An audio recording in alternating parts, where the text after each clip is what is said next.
I got so much motherfucking design on right now. Break it down, bring it back, make it clap. I got 3 old thoughts, new guap, wearing that thing. Bitches on my line, and you know.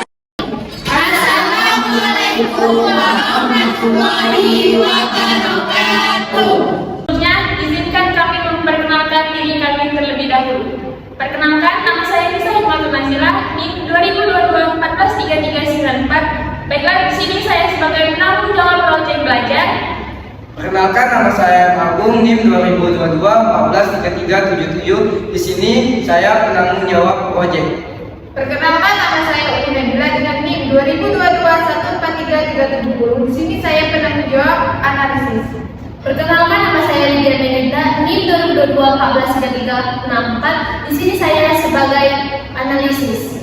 Perkenalkan, saya Farid Snaifa dengan NIM 2012-143378 sebagai penanggung jawab model ajar. Perkenalkan, saya Nabila Nabila dengan NIM 2022-143381. Di sini saya sebagai penanggung jawab simulasi dan PPT. Perkenalkan, nama saya Umi Nabila dengan NIM 2022-143370. Perkenalkan, nama saya Lydia Melinda NIM 2022-143364. Kami di sini sebagai penanggung jawab analisis. Kami akan menjelaskan materi analisis kami. Baiklah, yang pertama itu materi kamu apa itu?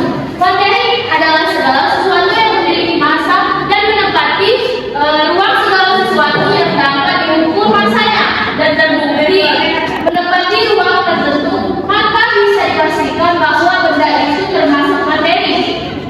Dalam bahasa yang lebih sederhana, jika suatu benda bisa didengar, dilihat, diraba, dirasakan, maka benda itu termasuk materi. Materi ada yang berupa makhluk hidup seperti kita, manusia, hewan, tumbuhan, jamur, dan bakteri. Ada juga yang berupa makhluk tak hidup, atau yang sering kita sebut dengan benda seperti buku, papan tulis, awan, langit, tanah, dan sebagainya. Apa itu massa? Massa adalah besaran dari suatu benda. Massa digunakan untuk membantu menghitung berat suatu benda.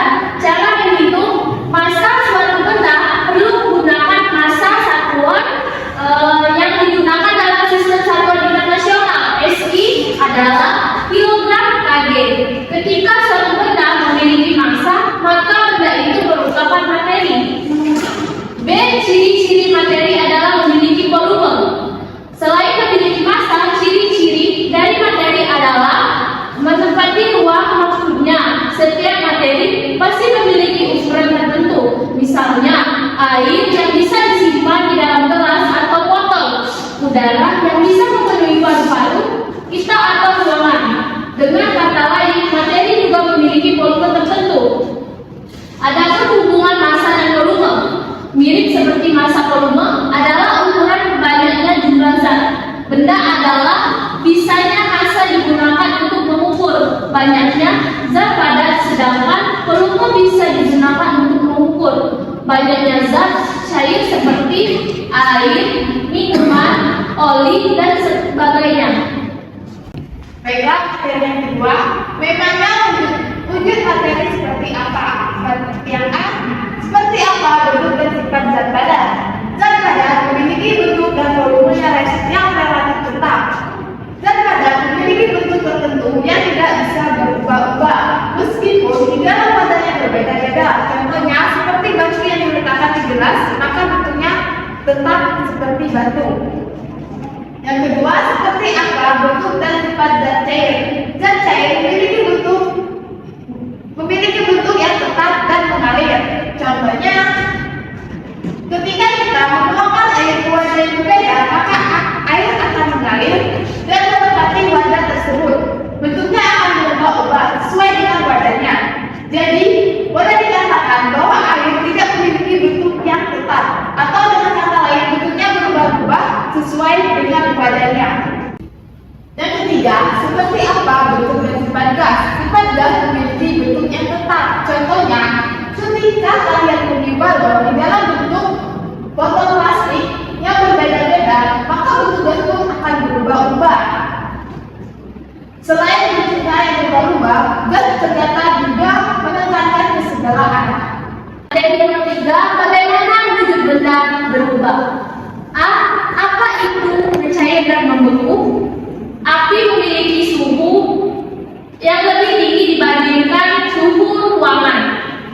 Ketika ada api, maka suhu di sekitar api akan naik. Kenaikan suhu ini bisa membuat lilin yang ada di sekitar api berubah wujud dari padat menjadi cair. Kenaikan suhu ini juga yang membuat lilin berubah dari padat menjadi cair. B. Apa itu menguap dan mengembun? Awan yang terlihat di langit sebenarnya adalah air yang bercampur dalam udara. Ketika uap air di langit sudah terlalu banyak, maka awan uap air yang berbentuk gas akan mengembun dan berubah wujud menjadi cair. Yang C. Apa itu menyublim dan terdeposisi? Selain berubah wujud dari padat menjadi cair dan dari cair menjadi padat, ternyata benda juga bisa berubah wujud dari padat ke gas dan dari gas ke padat. Itu sebabnya bakar barus yang kalian panaskan menjadi semakin kecil. Sebagian kapur barus berubah menjadi gas yang bau yang sangat khas. Perubahan wujud benda padat menjadi gas disebut dengan sublimasi. Jadi kesimpulannya adalah perubahan wujud zat adalah proses suatu perubahan dari suatu bentuk ke bentuk lainnya. Perubahan zat dapat terjadi ketika zat tersebut menerima atau melepas calon. Wujud zat terbagi menjadi tiga, yaitu zat padat, zat cair, dan zat gas. Pada saat tertentu, umumnya zat hanya dapat berada dalam satu wujud saja. Tetapi zat dapat berubah dari wujud yang satu ke wujud yang lainnya. Adapun perubahan wujud pada benda yang cair, menguap, mengembun, dan menyublim, mengkristal, dan membeku. Baiklah, sekian penjelasan analisis materi dari kami. Baiklah, di sini saya akan menjelaskan mengenai belajar. Di dalam belajar terdapat informasi umum, yaitu ada nama menyusun oleh Kelompok 2, institusi SDN Krisna Palembang, mata pelajaran ilmu pengetahuan alam dan sosial atau IPAS, bab 2, wujud dan perubahannya. Tapi ada 3 poin, yaitu materi, apa itu, memangnya wujud materi seperti apa, dan juga bagaimana wujud benda berubah. Dengan sekolah yaitu sekolah dasar, semester 1 ada ganjil, fase B, fase 4. Kalau fase 1 19 CP yang dimana terdapat pengenalan tema 2 JP. Topik A itu dan maksud apa itu mempunyai 4 JP. Dan topik kedua, memangnya wujud materi seperti apa? Memiliki jumlah 8 JP. Topik C itu bagaimana wujud benda berubah. Terdapat 5 JP atau jumlah pelajaran. Tahun pelajaran 2022-2023, pembelajaran kelas itu tatap muka. Metode pembelajaran terdapat 5, yaitu pertama metode pembelajaran sama, yang dimana guru menjelaskan dan menerangkan materi secara lisan, secara tatap muka di depan peserta didik. Kedua, tanya jawab, yang dimana melibatkan siswa untuk aktif dalam pembelajaran. Ketiga, diskusi, yang dimana metode ini mengajak peserta didik berdiskusi bersama guru. Yang keempat, demonstrasi. Demonstrasi yang dimana guru memberikan penjelasan langkah-langkah atau cara dalam materi pembelajaran tersebut. Dan kelima, penugasan. Penugasan yang dimana setelah guru menjelaskan materi, guru memberikan penugasan pada peserta didik mengenai apa yang sudah guru jelaskan tadi. Model pembelajaran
Kedua, melakukan absensi.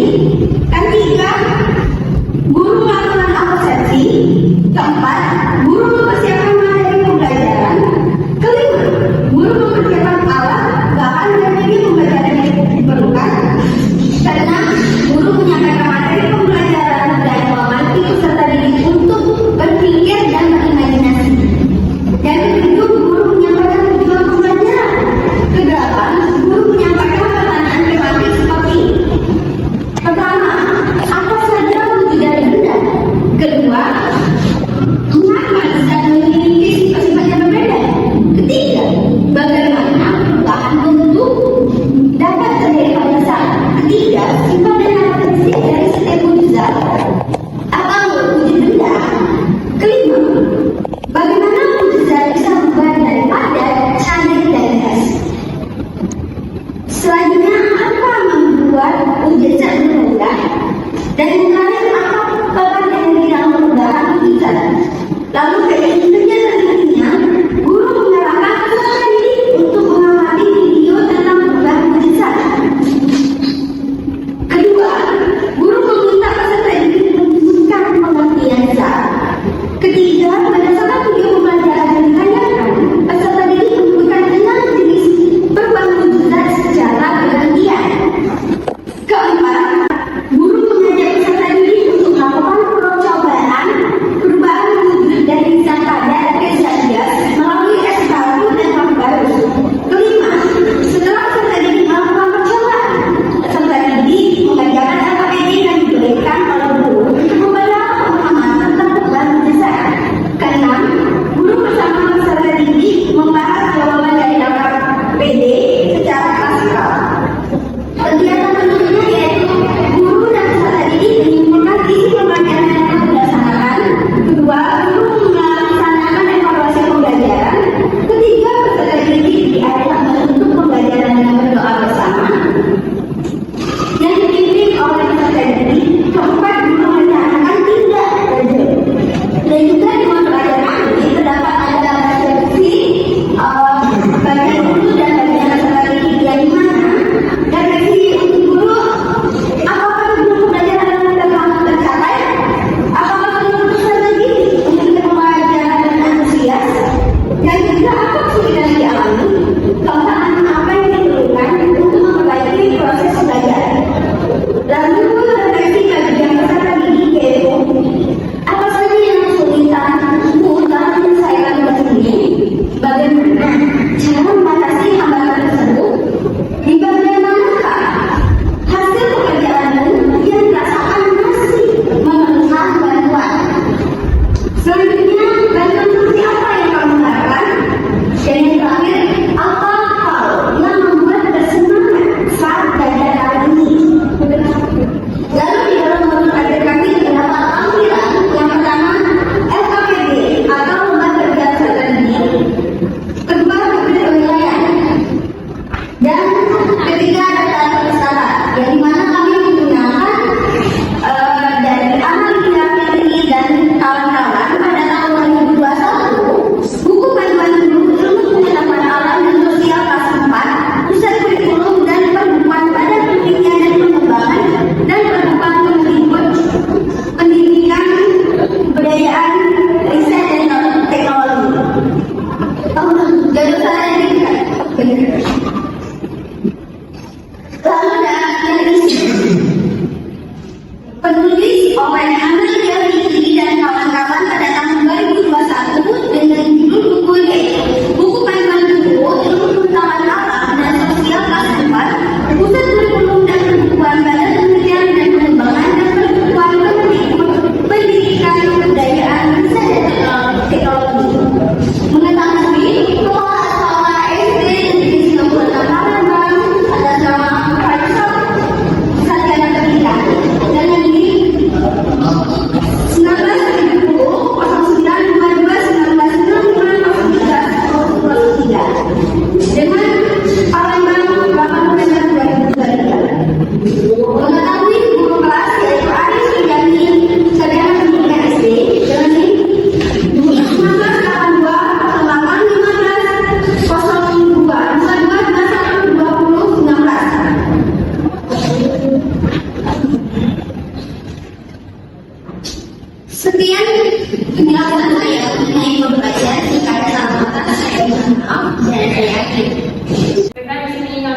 bagaimana menjawab proyek belajar? Nah, di sini kalian membuat proyek belajar menyuplin dan menuliskan.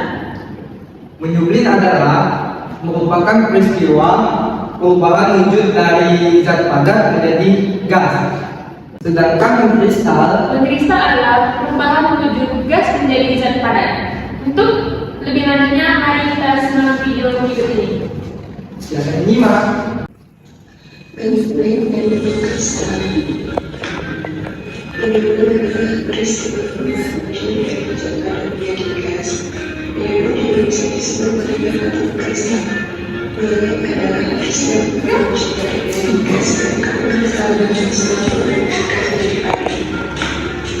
Kemudian merupakan contoh dari perubahan kristal.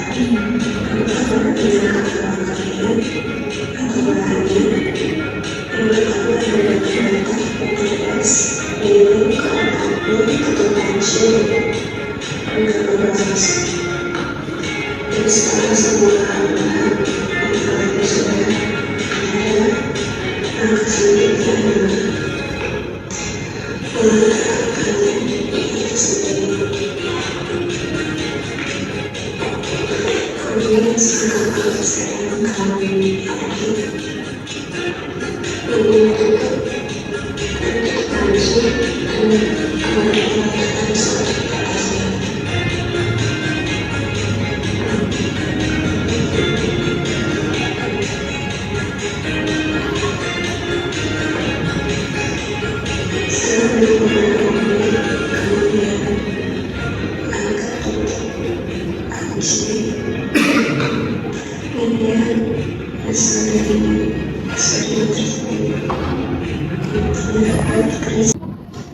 Baiklah, sekian video dari kami akhiri.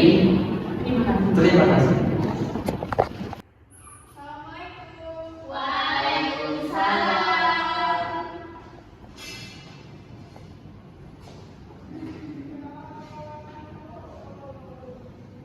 Assalamualaikum warahmatullahi wabarakatuh.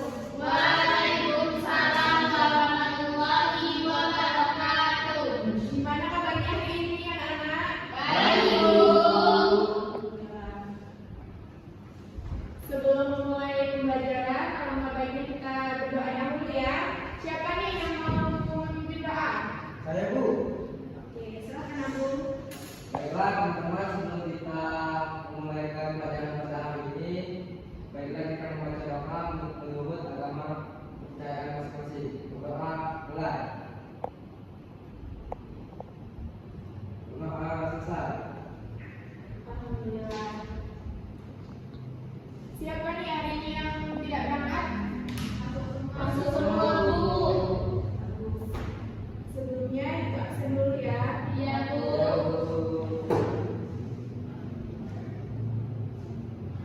Lydia Baginda, Hadir, Bu. Umi Nabila, Hadir, Bu. M. Abu. Hadir Bu.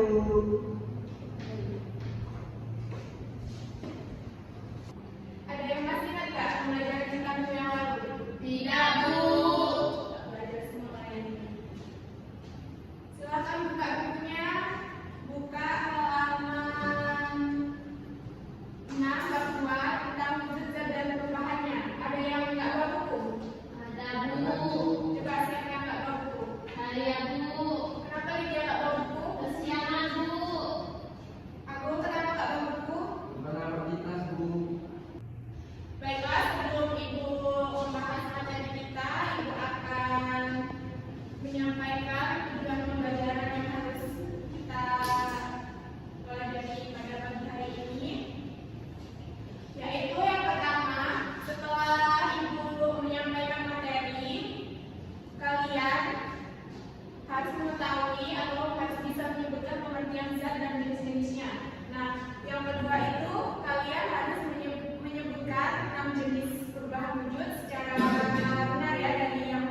Baiklah, sebelum kalian mengerjakan apa yang sudah Ibu bagikan tadi, Ibu akan menayangkan satu video lagi untuk kalian pahami.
Baiklah, apakah sudah paham semuanya?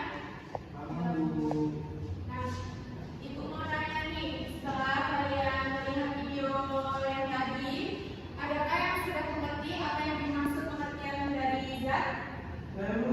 Ya, aku.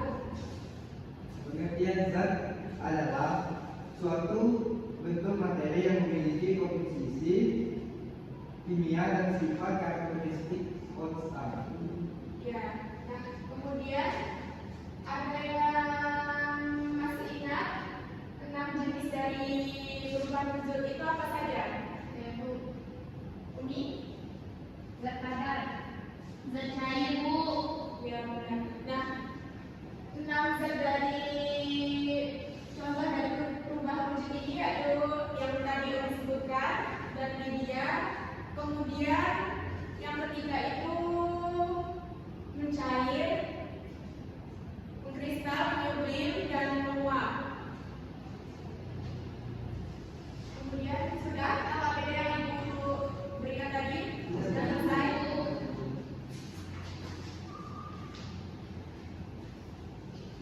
Ada yang mau menjawab pertanyaan yang pertama?